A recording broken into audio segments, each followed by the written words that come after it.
Hey everyone good morning today I will share मेरी Sunday diary.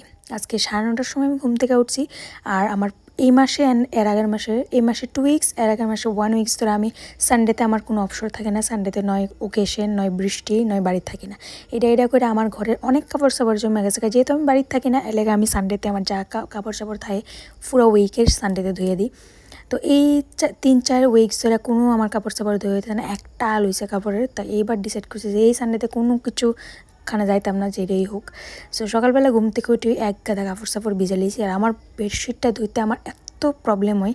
আমার খাটটা বিরাট বড়, আমি আই থিঙ্ক বক্স খাটটা একটু বড়ই থাকে, তো বেডশিটও বিরাট বড়, আমার ধুইতে অনেক প্রবলেমও।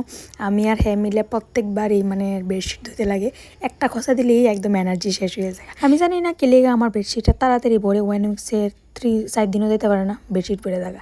এনিওয়েজ আমি কিন্তু প্রথমে কাপড় চাপড় ধুইছি, লাড়লাম, তারপরে দিয়ে সেটা দুজনে মিলে রান্নাবাড়ি করলাম। হ্যাঁ আমার কাটাকাটি করে দিছে, কারণ অনেকটি আইটেম করছিলাম এদিন, দ্যাটস ওয়াই।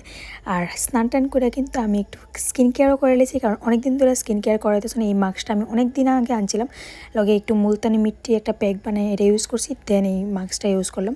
সো রেজাল্ট তো দেখতে পারছো, ভূত তো ভূতই থাকবো। তারপরে কি তার লাঞ্চ করে নিলাম 3টার সময়। সো আজকে লেগে এতটুকু।